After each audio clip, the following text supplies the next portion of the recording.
So good morning guys. तो चलिए start करते हैं आज के यानी कि 21 जनवरी के इंपॉर्टेंट करंट अफेयर्स को।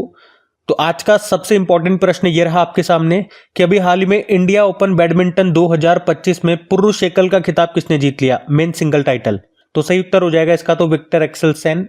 यहाँ पे हम बात कर रहे हैं इंडिया ओपन बैडमिंटन टूर्नामेंट 2025 की, जिसे आप योनेक्स सनराइज इंडिया ओपन के नाम से भी जानते हैं। अभी ये कहाँ पे हुआ, ये नई दिल्ली में जो केडी जादव इंडोर स्टेडियम है वहां पे इसका आयोजन हुआ 14 से लेकर 19 जनवरी 2025 तक, और इस बार ये इसका 22वां संस्करण था। बात करें इसमें मेन सिंगल का टाइटल किसने जीता, विक्टर एक्सेलसेन ने। ये डेनमार्क के बैडमिंटन प्लेयर हैं। वहीं वुमेन सिंगल महिला एकल का खिताब किसने जीता, आन सी यंग ने जीता है। ये साउथ कोरिया की बैडमिंटन प्लेयर हैं। तो इस प्रश्न से तो इतना आपको याद रखना है। अब मैं बैडमिंटन से संबंधित और जो भी करंट अफेयर्स के प्रश्न अभी तक हमने देखे 2024 में, वो सारे मैं आपको रिवाइज करवाता हूं। उससे पहले ये 2-3 प्रश्न मैं आपके सामने लेकर के आ रहा हूं। इन प्रश्नों के आप उत्तर देने की कोशिश करो। वैसे तो मैंने आंसर लिख दिए हैं, लेकिन अगर ये प्रश्न आपके एग्जाम में आते तो क्या आप इनको कर पाते क्या, या आप स्टैटिक प्रश्न समझो या करंट अफेयर्स के प्रश्न समझो। देखो प्रश्न क्या है, ये प्रश्न 2 बार एग्जाम में आ चुका है। ओलंपिक में पदक लाने वाली पहली भारतीय बैडमिंटन प्लेयर का नाम आपसे पूछ रहे हैं। तो सही उत्तर होगा साइना नेहवाल। 2012 में जो लंदन ओलंपिक हुए थे उसमें ब्रोंज जीता था इन्होंने, और इस तरह से ओलंपिक में पदक लाने वाली ये पहली भारतीय बैडमिंटन प्लेयर बनी थी। एक ये प्रश्न एसएससी जीडी में आया था, बैडमिंटन एसोसिएशन ऑफ इंडिया की स्थापना कब हुई थी। और जब भी बैडमिंटन वाला प्रश्न आता है ये पॉइंट मैं आपको हमेशा बताता हूँ, 1934 में। और एक ये प्रश्न देखो, अब आप ये प्रश्न भी आपका 2 बार एग्जाम में आ चुका है। एसएससी सीएचएसएल में आया, और अभी 2024 में ही एसएससी सीपीओ का एग्जाम हुआ था, वहां पर भी ये पूछा गया था कि वर्ल्ड बैडमिंटन चैंपियनशिप 2026 कहां पर होंगे। तो सही उत्तर होगा भारत में होंगे। इस बार इसका ये 30वां संस्करण होगा। अब आप खुद से बताओ, ये तीनों प्रश्न अगर आपके एग्जाम में आते तो क्या आप इन्हें कर पाते, क्योंकि एग्जाम में आए हुए प्रश्न ही है। तो अब मैं आपको 2024 में बैडमिंटन से और क्या क्या प्रश्न हमने पढ़े थे करंट अफेयर्स में वो रिवाइज कराऊंगा। देखो, एक हमने पढ़ा था Syed Modi India international badminton championship 2024 जो कि लखनऊ में हुआ था। उसमें वुमेन सिंगल पीवी सिंधु ने जीता और मेन सिंगल लक्ष्य सेन ने। इंपॉर्टेंट है, याद रखना। उसके अलावा बॉन इंटरनेशनल बैडमिंटन टूर्नामेंट जो जर्मनी में हुआ उसमें वुमेन सिंगल तन्वी शर्मा ने जीता। और BWF मलेशिया मास्टर्स 2024 में बात करेंगे तो मेन सिंगल विक्टर एक्सेलसेन ने जीता, डेनमार्क से हैं। वुमेन सिंगल वांग जी ने जीता, वो चाइना से हैं। इन्होंने पीवी सिंधु को हराया था। सात्विक साईराज रंकी रेड्डी और चिराग शेट्टी की बात करें तो पिछले साल इन्होंने कई खिताब जीते। ओपन में मेंस डबल का खिताब, थाईलैंड ओपन में मेंस डबल का खिताब। उसके अलावा 2023 का मेजर ध्यानचंद खेल रत्न पुरस्कार इनको मिला था। ये प्रश्न एग्जाम में आ भी चुका है। अब आपके लिए प्रश्न बन जाएगा होमवर्क प्रश्न कि अभी 2024 में 4 खिलाड़ियों को मेजर ध्यानचंद पुरस्कार दिया गया।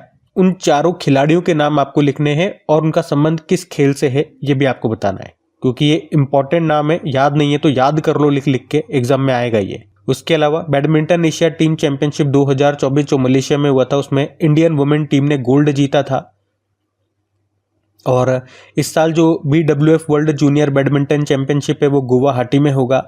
साई प्रणीत हमारे बैडमिंटन प्लेयर हैं, रिटायरमेंट ले लिया। इसी तरह से जापान के केंटो मोमोटा प्लेयर है, बैडमिंटन के बड़े फेमस प्लेयर है, इन्होंने भी रिटायरमेंट ले लिया। और 2024 में जो थॉमस कप हुआ था और जो उबेर कप, आपको याद है ना, थॉमस कप ये पुरुषों का बैडमिंटन टूर्नामेंट है और उबेर कप महिलाओं का बैडमिंटन टूर्नामेंट। ये दोनों हुए थे 2024 वाले चाइना में। जीता भी चाइना ने ही था दोनों को, और हराया दोनों में कौन हारा था, इंडोनेशिया हारा था। अब 2026 वाले ये होंगे कहाँ पे, डेनमार्क में, ये भी याद रख लो। Badminton Asia under 15 junior championship 2024 ये चाइना में हुआ, तन्वी पत्री ने जीता। प्रमोद भगत का संबंध किससे है, बैडमिंटन से है, याद रखना। इन पे डोपिंग का उल्लंघन करने के कारण 18 महीने का बैन लग गया। और अभी 2024 सीनियर नेशनल बैडमिंटन चैंपियनशिप हुई थी बंगलुरु में, उसमें मेंस सिंगल का टाइटल जीता M रघु ने, और वुमेन सिंगल फीमेल में विजेता रही देविका सिहाग। बाकी देखो, बैडमिंटन एसोसिएशन ऑफ इंडिया, मैंने बताया था ना भी ये प्रश्न पूछा गया था, याद रखना, 1934 में। हेडक्वार्टर नई दिल्ली में है और इसके हेड है हेमंत बिस्वा शर्मा जो कि असम के मुख्यमंत्री भी हैं। बैडमिंटन वर्ल्ड फेडरेशन पूछेंगे तो भी इसका स्थापना सेम ही है, 1934। हेडक्वार्टर इसका कुआलालंपुर मलेशिया और प्रेसिडेंट है पॉल एरिक। कुछ कप्स एंड ट्रॉफीज देखोगे तो Thomas cup, Uber cup, Sudirman cup, Narang cup, Rahmatullah cup, Chadha cup, इन सब का संबंध बैडमिंटन से है, याद रखना। अगला प्रश्न देखते हैं। फिर अगले में पूछ रहे हैं, अभी हाल ही में सीआरपीएफ के डायरेक्टर जनरल के रूप में अभी किसे नियुक्त किया गया है? तो सही उत्तर होगा ज्ञानेंद्र प्रताप सिंह को। तो असम मेघालय केडर के 1991 बैच के आईपीएस अधिकारी हैं ज्ञानेंद्र प्रताप सिंह, जिनको अभी सीआरपीएफ का नया डायरेक्टर जनरल नियुक्त किया गया है। वे अभी तक असम के डीजीपी थे, अब सीआरपीएफ के डायरेक्टर जनरल बन गए हैं। वैसे अभी तक सीआरपीएफ के डायरेक्टर जनरल कौन थे? अनीश दयाल सिंह थे, पर वो 31 दिसंबर 2024 को रिटायर्ड हो गए। फिर वैसे उनके बाद वितुल कुमार को सीआरपीएफ का महानिदेशक बना दिया गया था, कार्यवाहक महानिदेशक, एक्टिंग डायरेक्टर जनरल बना दिया गया था। हमने पढ़ा भी था उनके बारे में, लेकिन वो केवल कार्यवाहक थे। कार्यवाहक मतलब होता है कि जब तक यहाँ पे कोई परमानेंट अपॉइंटमेंट नहीं हो जाता तब तक आपको काम संभालना है, ठीक है। तो आप परमानेंट वाले का नाम याद रखेंगे, ज्ञानेंद्र प्रताप सिंह इनका नाम है।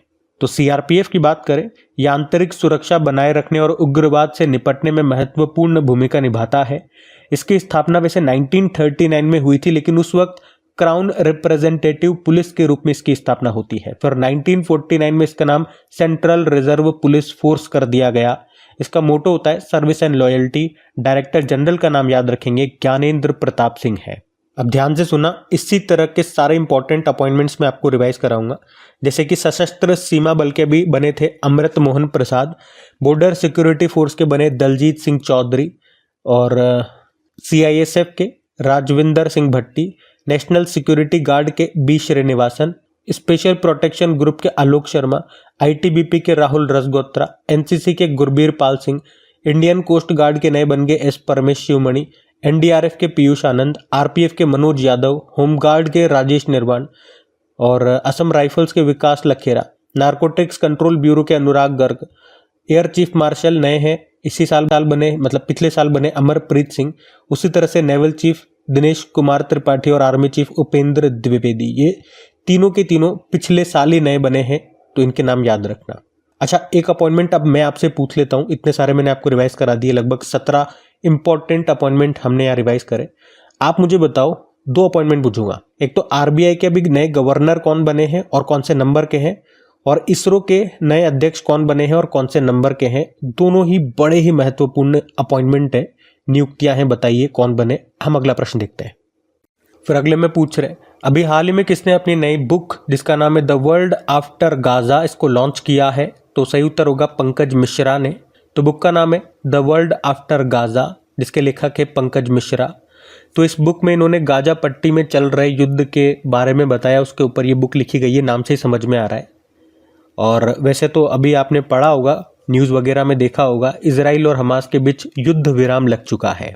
अच्छा, यहाँ पे एक पॉइंट आप याद रखो, ये प्रश्न बन सकता है कि इन दोनों के बीच में जो शांति समझौता हुआ कहाँ पर हुआ? तो याद रखेंगे आप, कतर के दोहा में। और एक प्रश्न का उत्तर आप लोग देना कि जब ये युद्ध हुआ था ना, युद्ध छिड़ा था इनके बीच में, तो इजराइल से भारतीयों को निकालने के लिए हमने एक ऑपरेशन चलाया था। उस ऑपरेशन का नाम क्या है, इसका उत्तर आप लोग देंगे। बाकी ये जो लेखक है पंकज मिश्रा, इनके बारे में 2 पॉइंट और बता दूं कि उन्हें 2014 में नॉन फिक्शन के लिए विंडहैम कैंपबेल पुरस्कार मिला था, और 2024 में वेस्टर्न इंटरनेशनल पुरस्कार से सम्मानित किया इन्हें जा चुका है। और अभी इनकी ये बुक आई है, ये आप ध्यान रखना। कुछ और इंपॉर्टेंट बुक्स मैं आपको रिवाइज करवाऊं तो देखो, अभी दीपा मलिक की ऑटोबायोग्राफी आई थी, ब्रिंग इट ऑन नाम है। Doctor Dinesh Sahara, Dalai Lama secret to happiness book लिखी। Amitabh Kumar, my beloved life. Subrahmanyam Jaishankar जो हमारे विदेश मंत्री, इन्होंने लिखी why Bharat matters. Doctor Sanjeev Kumar ने ट्रेजर्स ऑफ गुप्ता एम्पायर नाम से बुक लिखी। M K Ranjit Singh, mountain mammals of the world नाम से बुक लिखी। थॉमस मैथ्यू, रतन टाटा जी की ऑटोबायोग्राफी लिखी, रतन टाटा अ लाइफ नाम से। प्रोफेसर श्रीराम चोलिया, friends India's closest strategic partner नाम से बुक लिखी। और आर अश्विन जो क्रिकेटर है, इनकी ऑटोबायोग्राफी आई है, आई हैव द स्ट्रीट सकुट्टी क्रिकेट स्टोरी नाम से। और परिमल नाथवानी ने जो बुक लिखी है उसका नाम है कॉल ऑफ द गिर, और ये दोनों तो एग्जाम में पूछी भी जा चुकी है। तो ये 10 और इंपॉर्टेंट बुक्स हमने रिवाइज करी, ध्यान में रखना। अगला प्रश्न देखते हैं। फिर अगले प्रश्न में पूछ रहे हैं, अभी हाल ही में भारतीय नौसेना ने ला पेरोस बहुपक्षीय अभ्यास में हिस्सा लिया है, इसकी मेजबानी किसने की? तो सही उत्तर हो जाएगा फ्रांस, तो अभ्यास का नाम है ला पैरोस। ये एक बहुपक्षीय अभ्यास है, मल्टीलेटरल एक्सरसाइज है, मतलब बहुत सारे देश इसमें हिस्सा लेते हैं। ये एक द्विपक्षीय अभ्यास है, बाईएनियल है, मतलब हर 2 साल में एक बार होता है। अभी 16 जनवरी को शुरू हुआ, 24 जनवरी तक ये चलेगा। इस बार इसका ये चौथा संस्करण है और इसमें 9 इंडो पैसिफिक देशों की नौसेनाओं ने हिस्सा लिया। भारत की तरफ से बात करें, इसमें आईएनएस मुंबई जहाज ने हिस्सा लिया। अच्छा, वो 9 देश कौन कौन से हैं? Australia, Canada, France, India, Indonesia, Malaysia, Singapore, UK और यूएसए।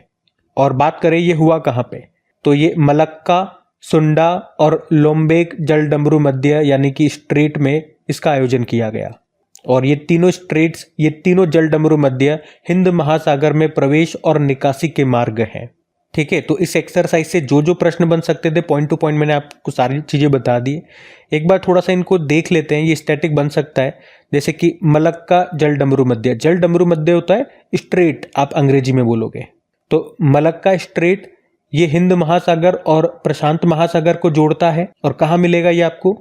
ये मलेशिया के मलय प्रायद्वीप और इंडोनेशिया के सुमात्रा द्वीप के बीच में आपको मिलेगा। वहीं सुंडा स्ट्रेट की बात करें, ये जावा सागर को हिंद महासागर से जोड़ता है। ये इंडोनेशिया के जावा और सुमात्रा द्वीप के बीच में आपको मिलेगा। वहीं लोम्बेक स्ट्रेट की बात करें, बाली सागर को हिंद महासागर से जोड़ता है। ये इंडोनेशिया के बाली और लोम्बेक द्वीपों के बीच में आपको ये स्ट्रेट मिलेगा, तो ये भी ध्यान में रखना। और आप कह सकते हो इस साल की ये दूसरी एक्सरसाइज हम पढ़ रहे हैं, क्योंकि इससे पहले हमने पढ़ा था अभी डेविल स्ट्राइक के बारे में। भारतीय सेना और भारतीय वायुसेना ने मिल करके इसका आयोजन किया, डेविल स्ट्राइक का।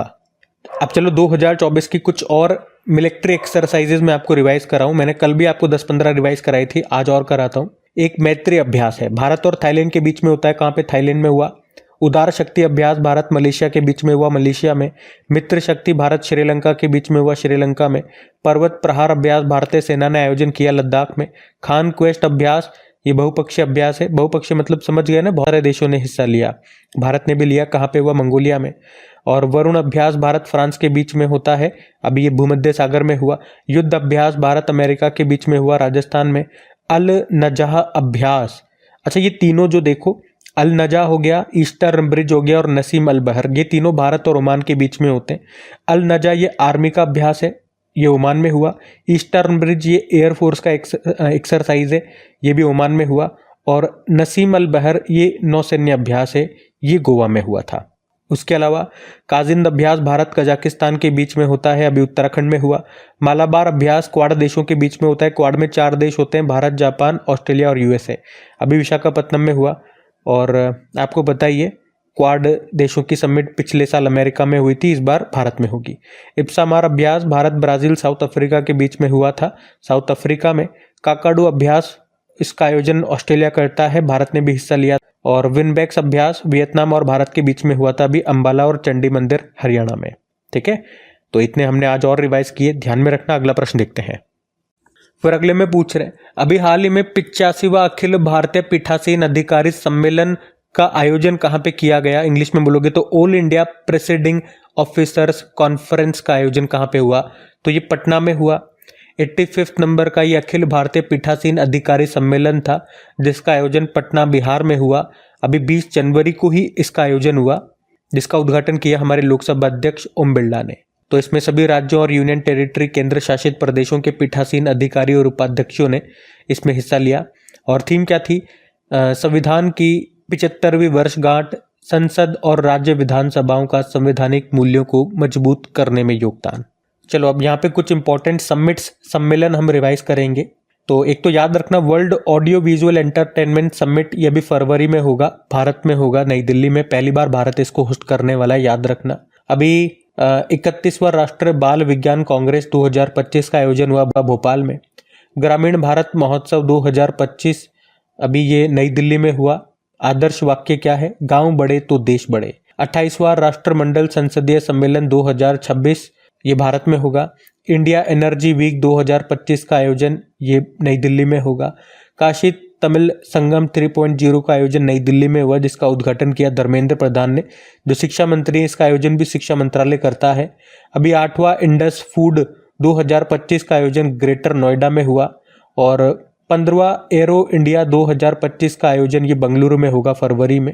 एशिया का सबसे बड़ा द्विवार्षिक एयर शो विमानन प्रदर्शनी है ये, तो ध्यान रखना ये सब। अगला प्रश्न देखते हैं। और ये सारे समिट्स मैंने आपको 2025 में या 2026 में जो होंगे वो रिवाइज कराए हैं, बिल्कुल लेटेस्ट वाले, ठीक है। अगला प्रश्न देखते हैं। फिर अगला प्रश्न देखिए, इसमें पूछ रहे हैं अभी कहाँ के वर्जिन नारियल तेल को जीआई टैग मिला, तो सही उत्तर होगा निकोबार। तो निकोबार जिले, अंडमान निकोबार में जो निकोबार है, तो निकोबार के वर्जिन नारियल तेल को अभी जीआई टैग दिया गया है। और अभी प्रधानमंत्री नरेंद्र मोदी ने अपने मन की बात के 118वें एपिसोड में इसकी चर्चा भी की है, इसलिए ये प्रश्न और ज्यादा इंपॉर्टेंट हो जाता है। उन्होंने अपने मन की बात सेशन में कहा कि अंडमान निकोबार द्वीप समूह में वर्जिन कोकोनट ऑयल के उत्पादन में शामिल महिलाओं को जो सेल्फ हेल्प ग्रुप्स यानी कि स्वयं सहायता समूह है उसमें शामिल किया जा रहा है और उन्हें ब्रांडिंग और मार्केटिंग में स्पेशल ट्रेनिंग दी जा रही है ताकि उन्हें आर्थिक रूप से सशक्त यानी कि मजबूत बनाया जा सके। बाकी वर्जिन नारियल तेल की बात करें तो ये पारंपरिक तरीकों का उपयोग करके नारियल से बनाया जाता है, ये नारियल का तेल, और ये बिना रिफाइंड, बिना ब्लीच किया हुआ तेल होता है, इसमें कोई भी केमिकल वगैरह नहीं मिलाते हैं। तो वर्जिन नारियल का तेल जीआई टैग मिल गया, ध्यान में रखना। जीआई टैग मिल गया इसलिए न्यूज में है, मोदी जी ने इसकी चर्चा की इसलिए डबल से न्यूज में है, ये तो इंपॉर्टेंट होता है ये। अच्छा, जीआई टैग की बात करें तो पहले तो यूं बताओ, अगर किसी भी प्रोडक्ट को जीआई टैग दिया जाता है, पहले जीआई टैग की बात करते हैं। जीआई मतलब ज्योग्राफिकल इंडिकेशन। ये अधिनियम है 1999 का जो लागू हुआ 2003 में, पहली बार दिया गया था 2004-05 में, किसे? दार्जिलिंग टी को, जो कि पश्चिम बंगाल की है। ये जरूर याद रखना, ये एग्जाम में एक बार प्रश्न आ चुका है कि भारत से पहला जीआई टैग किसे मिला था। और किसी भी प्रोडक्ट को जीआई टैग दिया जाता है तो कितने साल के लिए वैलिड रहता है, तो याद रखेंगे 10 सालों के लिए, उसके बाद फिर से आपको अप्लाई करना होता है। अब ये प्रश्न करने की कोशिश करो, ये प्रश्न आपका 2 बार एग्जाम में आया हुआ है, एक बार नहीं 2 बार एग्जाम में आया हुआ है।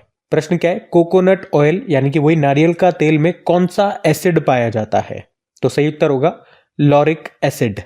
अब किन 2 एग्जाम में ये प्रश्न पूछा है, क्या लैंग्वेज रही, क्या ऑप्शन आपको दिए गए, वो सब मैं आपको बताऊंगा। कहां पे? लेकिन अपनी PYQ वाली सीरीज में। हाँ, अगर आप में से कोई स्टूडेंट पहली बार क्रैक एग्जाम चैनल पे हमारे साथ करंट अफेयर्स पढ़ रहे हैं तो आपको बता दूं, क्योंकि जो रेगुलर स्टूडेंट्स हैं उनको तो पता है, लेकिन आपको बताना भी जरूरी है जो नए हैं तो, कि PYQ सीरीज हमने इस साल से स्टार्ट किया आपकी, और उसमें मैं आपके स्टैटिक प्रश्न कराता हूं। और स्टैटिक प्रश्न भी कौन से होते हैं? जो कि करंट अफेयर से संबंधित होते हैं। जो भी अभी करंट अफेयर्स में न्यूज चल रही है तो उन न्यूज से संबंधित जो भी स्टैटिक प्रश्न निकल के आते हैं, और उन स्टैटिक में से भी वो जो अभी तक आपके किसी न किसी एग्जाम में पूछे गए हैं, वो सारे प्रश्न मैं वहां पे लेकर के आता हूं। उसके अलावा भी 2-4 प्रश्न मैं अपने हिसाब से भी रख देता हूं, वो एग्जाम में नहीं आए लेकिन मुझे लगता है आ सकते हैं, तो उस तरह की वो क्लास होती है। तो अभी तक जिन भी स्टूडेंट्स ने वो क्लास ली है सभी को वो बहुत पसंद आई, क्योंकि एक मॉडल पेपर दिखा रहा हूं मैं आपको। ऊपर क्वेश्चन होगा, यहाँ पे किस एग्जाम में पूछा गया, किस डेट में पूछा गया, ये लिखा होगा। 4 ऑप्शन आपके सामने होते हैं। पहले 4-5 सेकंड का वक्त मैं आपको देखता हूं, ताकि पहले आप खुद से ट्राई कर लो, फिर उसके बाद मैं आपको बताता हूं। केवल उत्तर ही नहीं बताता हूं, उससे संबंधित और भी क्या क्या प्रश्न पूछे जा सकते हैं वो भी मैं आपको वहां पे बताता हूं। तो अगर आपके एग्जाम में स्टैटिक आता है तो उससे बेहतर क्लास आपके लिए नहीं हो सकता, क्योंकि स्टैटिक आप पढ़ने बैठोगे तो बहुत सारा स्टैटिक है, क्या क्या पढ़ोगे, कहां से शुरुआत करोगे। उससे अच्छा है सबसे पहले जो करंट अफेयर्स में चीजें चल रही है उससे संबंधित जो स्टैटिक है वो आप क्लियर कर लो। बाकी तो फिर स्टैटिक समुद्र है, कहीं भी डुबकी लगाते रहो, वो खत्म नहीं होना है। अब जैसे ये आज वाला जो अभी मैंने प्रश्न पूछा, ये देख लो ना, अभी कोकोनट ऑयल ये न्यूज में आ गया क्योंकि जीआई टैग मिला, तो एग्जामिनर ये प्रश्न आपसे पूछ सकता है। आपको लगेगा अरे ये तो खतरनाक स्टैटिक प्रश्न पूछ लिया, और ये मैं लिख के भी दे रहा हूं, जिस स्टूडेंट ने इस प्रश्न को नहीं पढ़ा होगा ना वो इसको करके भी नहीं आएगा। तुक्के में सही हो जाए वो बात अलग है। तो ऐसे ही स्टैटिक प्रश्न बनते हैं। एग्जामिनर करंट अफेयर से स्टैटिक निकालता है, वो चेक करता है कि स्टूडेंट ने कितने अच्छे से करंट अफेयर्स को पढ़ा है। अब देखो अगर मैं आपसे पूछूं वर्ल्ड कोकोनट डे, तो इसका उत्तर हो जाएगा 2 सितंबर को। और अगर मैं पूछूं केंद्रीय नारियल अनुसंधान संस्थान कहां पर है, ये भी बन गया स्टैटिक। देखो सेंट्रल कोकोनट रिसर्च इंस्टीट्यूट, ये भी उत्तर प्रदेश के किसी एग्जाम में पूछा गया था, तो आंसर इसका हो जाएगा केरल में, केरल के कासरगोड में आपको मिलेगा। ठीक है, तो ध्यान रखना ये सारे पॉइंट्स। अगला प्रश्न देखते हैं। और हाँ, पीडीएफ जो भी मैं आपको पढ़ा रहा हूँ इसका पीडीएफ आपको बिल्कुल फ्री में मिलता है, डिटेल्ड पीडीएफ। अपनी टेलीग्राम से आप उसे डाउनलोड कर सकते हैं, टेलीग्राम का लिंक नीचे डिस्क्रिप्शन बॉक्स में है, तो फ्री में उसे ज्वाइन कर लीजिएगा ताकि कोई भी अपडेट आपसे मिस ना हो। शाम को जो PYQ वाली सीरीज आती है उसका भी अपडेट आपको मिल जाएगा उससे। अभी तक उसके 6 वीडियो अपलोड हो चुके हैं, नहीं देखे तो पहले वो देख लीजिएगा ताकि आप रेगुलर और स्टार्टिंग से हमारे साथ बने रहें। और सेशन अच्छा लगे, मेहनत अच्छी लगे तो प्लीज़ वीडियोस को सपोर्ट ज़रूर करना, इन्हें अपने दोस्तों के साथ में स्टडी ग्रुप में एक बार शेयर कर देना बस, और लाइक नहीं करा तो लाइक कर देना, बस इतनी सी मेरी रिक्वेस्ट है आपसे। चलो अब अगले प्रश्न। फिर अगले में पूछ रहे हैं, अभी हाल ही में किसे गेट्स कैम्ब्रिज इम्पैक्ट पुरस्कार से सम्मानित किया गया? सही उत्तर होगा उर्वशी सिन्हा को। तो रमन रिसर्च इंस्टीट्यूट की प्रोफेसर है उर्वशी सिन्हा, जिनको क्वांटम संचार, कंप्यूटिंग और प्रकाशिकी में उनके अभूतपूर्व योगदान के लिए अभी गेट्स कैम्ब्रिज इम्पैक्ट पुरस्कार 2025 से सम्मानित किया गया। कौन देता है ये पुरस्कार? Bill and Melinda Gates foundation के द्वारा दिया जाता है। अभी कहाँ पे दिया गया? कैम्ब्रिज यूके में दिया गया। ये जो रमन रिसर्च इंस्टीट्यूट है जिसकी ये प्रोफेसर है उर्वशी सिन्हा, ये इंस्टीट्यूट आपको भारत में मिलेगा बेंगलुरु में। तो एक तो ये याद रखना। इसके अलावा कुछ और इंपॉर्टेंट अवार्ड्स मैं आपको रिवाइज कराता हूँ, आ जाओ। देखो, एक तो अभी हमने पढ़ा था पद्म पाणि लाइफ टाइम अचीवमेंट अवार्ड मिला था सई परांजपे को। गंगाधर राष्ट्रीय पुरस्कार मिला, प्रसिद्ध ओडिया कवि हैं ये, प्रतिभा सतपथी इनका नाम है, 2023 के लिए मिला। अमेरिका का सर्वोच्च नागरिक सम्मान जिसे कहते हैं the presidential medal of freedom, ये भी पूछा जा सकता है एग्जाम में कि ये किस देश का सर्वोच्च सम्मान है नाम देके। अभी पहली बार किस पुरुष फुटबॉलर को मिला? लियोनेल मेसी को, जो कि अर्जेंटीना के हैं। तरुण दास सिंगापुर का मानद नागरिक पुरस्कार मिला। और अभी हमने कहा मेजर ध्यानचंद खेल रत्न पुरस्कार 4 खिलाड़ियों को मिला, आज मैंने पूछा भी था आपसे, चलो देख लो। निशानेबाज मनु भाकर को, चेस प्लेयर डी गुकेश को, भारतीय पुरुष हॉकी टीम के कप्तान हरमनप्रीत सिंह को, और पैरा एथलीट है प्रवीण कुमार, इनको। ये रटे हुए नाम होने चाहिए आपको। उसके अलावा अभी विज्ञान रत्न पुरस्कार ये डॉक्टर गोविंद राजन पद्मनाभन को मिला। आप ही में से अभी किसी स्टूडेंट ने मुझे बताया, उनके एग्जाम में ये प्रश्न आया था। उसके अलावा अभी राजश्री बिरला, इनको 25वां लाल बहादुर शास्त्री राष्ट्रीय उत्कृष्टता पुरस्कार 2024 मिला। अलेक्जेंडर दुन अमेरिकी हैं, शस्त्र रामानुजन पुरस्कार 2024 मिला। इंटरनेशनल एस्ट्रोनॉटिकल फेडरेशन ने अभी वर्ल्ड स्पेस अवार्ड दिया इसरो के अध्यक्ष एस को। ह्यूमैनिटेरियन अवार्ड मानवतावादी पुरस्कार 2024 मिला मोहन जी को। कालिदास सम्मान पुरस्कार ये देता है मध्य प्रदेश सरकार, अभी 2023 का मिला रघुपति भट्ट को। और विभव तालुकदार, अभी इनको IUCN का जो हैरी मेसेल पुरस्कार है वो मिला था। सखारोव पुरस्कार यूरोपीय संसद के द्वारा दिया जाता है, 2 जनों को मिला, मारिया कोरिना मचाडो और एडमंडो गोंजालेज को वेनेजुएला से हैं। और मिस यूनिवर्स 2024 का खिताब ये विक्टोरिया केयर थिलविक को मिला, ये डेनमार्क से हैं। ये प्रश्न भी एग्जाम में आ चुका है, पूछा था किस देश की है, देश का नाम पूछा था, डेनमार्क आंसर होगा। तो ये सारे इंपॉर्टेंट अवार्ड्स हैं, ध्यान में रखना। अगला प्रश्न देखते हैं। फिर अगले में पूछ रहे हैं, हाल ही में डेनिस लो का निधन हो गया, उनका संबंध किस खेल से था? तो आंसर होगा फुटबॉलर थे वो। स्कॉटलैंड के प्रसिद्ध फुटबॉल खिलाड़ी थे डेनिस लो, जिनका अभी 84 वर्ष की उम्र में निधन हो गया। उन्हें मैनचेस्टर यूनाइटेड के इतिहास के सबसे महान खिलाड़ियों में से एक माना जाता है। उन्होंने 1964 में बैलन डी'ओर पुरस्कार भी जीता था, और ये अवार्ड जीतने वाले वो दूसरे ब्रिटिश खिलाड़ी बने थे। और निधन वाला प्रश्न है, तो कुछ इंपॉर्टेंट व्यक्तियों के अभी निधन हुए वो मैं आपको रिवाइज कर रहा हूँ। पहले तो 2025 के व्यक्ति देखते हैं जिनका भी निधन हुआ। 2025 में ये हमने पढ़े थे सब, जैसे कि दुनिया के सबसे बुजुर्ग ओलंपिक गोल्ड मेडलिस्ट, नाम था एग्नेस कैलेटी, इनका निधन हो गया, हंगरी से थी, याद रखना। फ्रांसीसी भारतीय संस्कृत विद्वान थे डॉक्टर पियरे सिल्वेन, इनका निधन हो गया, 2024 में पद्मश्री मिला था, इसलिए इंपॉर्टेंट नाम है। पूर्व मुख्य वैज्ञानिक सलाहकार डॉक्टर आर चिदम्बरम, इनका निधन हो गया, 1999 में पद्म विभूषण मिला था। अच्छा, वैसे वर्तमान में हमारे मुख्य वैज्ञानिक सलाहकार कौन है? अजय कुमार सूद, ये भी याद रखना। अभी दुनिया की सबसे बुजुर्ग महिला या दुनिया के सबसे बुजुर्ग व्यक्ति, इनका निधन हो गया, जापान की थी ये, टोमिको इट्टूका इनका नाम था, 116 वर्ष की थी। अच्छा, अगर मैं पूछूं अभी दुनिया के सबसे बुजुर्ग महिला या दुनिया के सबसे बुजुर्ग व्यक्ति कौन बन गई है, उनकी उम्र भी यही है, 116 वर्ष प्लस है, वो ब्राजील की हैं, वो एक नन है। चलो बताओ उनका नाम क्या है? और दुनिया के सबसे बुजुर्ग पुरुष व्यक्ति का भी निधन हो गया, जॉन टेनिसवुड इनका नाम है, ब्रिटिशर थे, 112 वर्ष इनकी आयु थी। अब ये मत सोचना, मैं देखो पहले मैं आपको बता दूं, आप कहीं पर भी यूट्यूब पे कहीं पर भी करंट अफेयर्स पढ़ोगे तो अगर निधन वाला प्रश्न पढ़ोगे तो वो आपको सब कुछ पढ़ा देंगे। सब कुछ इंपॉर्टेंट नहीं होता, जो इंपॉर्टेंट है वही इंपॉर्टेंट होता है। मतलब जो इंपॉर्टेंट व्यक्ति है किसी न किसी कारण से, वही मैं आपको करवाता हूँ। ऐसे निधन वाले कराने लगूं तो बहुत सारे प्रश्न बन जाएंगे, आपका भी दिमाग खराब हो जाएगा कि क्या क्या याद रखूं। तो इंपॉर्टेंट ही मैं करवाता हूँ, औरों की तरह सब कुछ कचरा नहीं करवाता हूँ। और ये जो बुजुर्ग व्यक्तियों के निधन हुए ना, ये प्रश्न एग्जाम में आ चुके हैं। पीवाईक्यू वाली सीरीज में मैंने आपको शो कराई है, 2 बार एग्जाम में इस तरह के प्रश्न आ चुके हैं, इसलिए मैं करवा रहा हूँ। इसके अलावा कुछ और देख लो, ये सब 2024 में निधन हुए थे, ये नाम जो मैं अब बता रहा हूँ आपको, जैसे कि श्याम बेनेगल फिल्म निर्माता थे, ओम प्रकाश चौटाला हरियाणा के पूर्व मुख्यमंत्री थे, और तुलसी गौड़ा पर्यावरणविद थी, जाकिर हुसैन तबला वादक थे, पी वेणुगोपाल भारत के पहले हार्ट ट्रांसप्लांट करने वाले व्यक्ति थे, कनक राजू तेलंगाना के गुसाड़ी लोक नर्तक थे, वे राजगुंड जनजाति से बिलोंग करते थे, शारदा सिन्हा बिहार कोकिला के नाम से मशहूर प्रसिद्ध लोक गायिका थी, विवेक देबरॉय प्रधानमंत्री के आर्थिक सलाहकार परिषद के अध्यक्ष थे, के एस पुट्टस्वामी निस्ता के अधिकार मामले में महत्वपूर्ण भूमिका निभाई थी, एम.टी. वासुदेवन नायर मलयालम भाषा के प्रसिद्ध साहित्यकार थे, पूर्व प्रधानमंत्री मनमोहन सिंह जी का निधन हो गया, 1987 में पद्म विभूषण मिला था, उनकी ऑटोबायोग्राफी है changing India. Suzuki motor corporation के पूर्व अध्यक्ष ओसामू सुजुकी का निधन हो गया, 2007 में मिला पद्म भूषण। अमेरिका के पूर्व राष्ट्रपति जिमी कार्टर का निधन हो गया, इंपॉर्टेंट नाम है, 2002 में नोबेल शांति पुरस्कार मिला।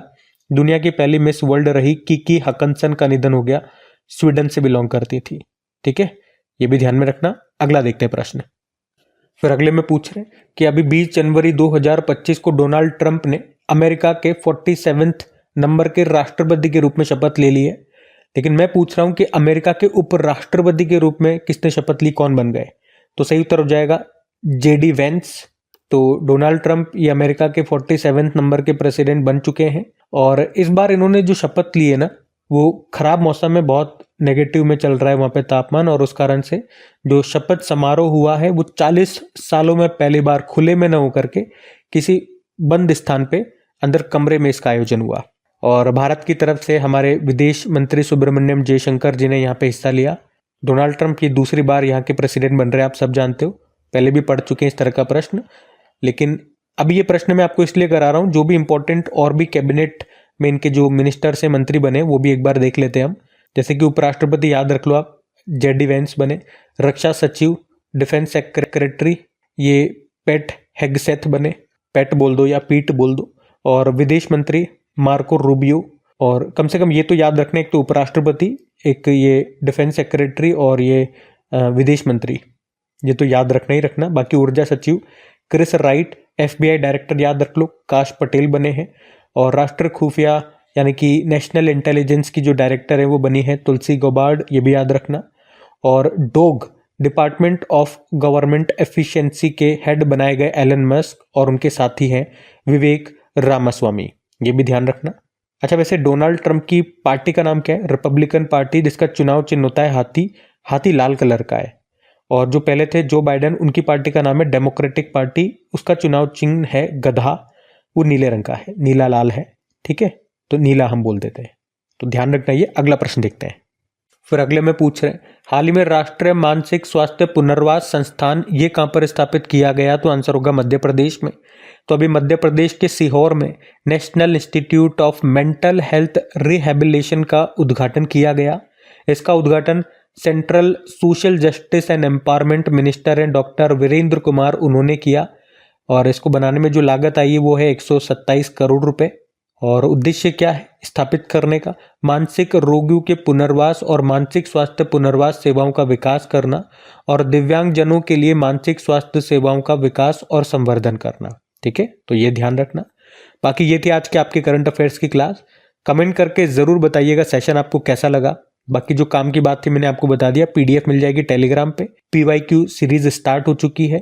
वीकली के करंट अफेयर्स अभी तक हम बिल्कुल बराबर चल रहे हैं, तो वीकली आपके रिवीजन के लिए बेस्ट हैं। जो डेली करंट अफेयर्स देखते हैं तो क्विक रिवीजन हो जाएगा, वो आप देख लीजिएगा। जो रिवीजन करना चाहते हैं उनके लिए PYQ सीरीज हमने स्टार्ट कर दी है, वो भी बता दिया मैंने, सब कुछ बता दिया। अब आपकी बारी है, सेशन को सपोर्ट कीजिएगा शेयर करके, लाइक नहीं करा तो लाइक कर देना। अब मैं आप पे छोड़ता हूँ, कंटेंट आप मेरे पे छोड़ दो, सपोर्ट करना मैं आप पे छोड़ता हूँ, बाकी देना ना देना ऊपर वाले पे छोड़ते हैं। लेकिन प्रयास तो हमें ही करने पड़ेंगे, फल देना ना देना ऊपर वाले के हाथ में, प्रयास हमें करने पड़ेंगे, इसीलिए मैं आपसे रिक्वेस्ट कर रहा हूँ। बाकी चलो कल के करंट अफेयर्स का हम क्विक रिवीजन कर लेते हैं, फिर हम सेशन एंड करते हैं। तो पहला प्रश्न पूछा था खो खो विश्व कप 2025 में खिताब किसने जीता? भारत ने जीता, महिला और पुरुष दोनों में नेपाल को हराया था। फिर पूछा इंडीचिप सेमीकंडक्टर लिमिटेड ने भारत की पहली निजी सेमीकंडक्टर वे निर्माण सुविधा कहाँ शुरू की? आंध्र प्रदेश। फिर पूछा तमिलनाडु के कुडनकुलम पावर प्लांट के लिए 1000 मेगावाट की छठी और अंतिम इकाई का निर्यात किसने किया? रशिया। और ईरान ने किसे अपनी भविष्य की राजधानी के रूप में अपनाने की योजना बनाई? मकरान। भारत बिग डेटा और डेटा विज्ञान पर संयुक्त राष्ट्र विशेषज्ञों की समिति में शामिल हुआ, इसकी स्थापना होती है 2014 में। लार्सन एंड टुब्रो शिपयार्ड ने भारतीय नौसेना के दूसरे बहुउद्देशीय पोत उत्कर्ष को कहाँ भी लॉन्च किया? चेन्नई। और भारतीय सेना और वायुसेना ने अभी एक अभ्यास शुरू किया, नाम डेविल स्ट्राइक है। आईसीसी अंडर 19 महिला T20 विश्व कप 2025 कहाँ पर शुरू हुआ? मलेशिया। और केंद्र सरकार ने किस जानवर पर दुष्प्रभाव के कारण पशु दर्द निवारक निमेसुलाइड पर प्रतिबंध लगा दिया? गिद्ध। और आखिरी प्रश्न पूछा अफ्रीकी नेताओं के द्वारा अपनाई गई कंपाला घोषणा का संबंध किससे है? जलवायु अनुकूल कृषि से। चलो कल का भी होमवर्क प्रश्न देखते हैं और सेशन एंड करते हैं। तो कल आपसे पूछा था आपदा जोखिम के SBI इंश्योरेंस से समझौता करने वाला पहला देश नहीं होना चाहिए, पहला राज्य कौन सा बना? तो आंसर हो जाएगा नागालैंड। आप सभी ने प्रश्न का बिल्कुल सही उत्तर दिया। अब यह आज का आपका होमवर्क प्रश्न।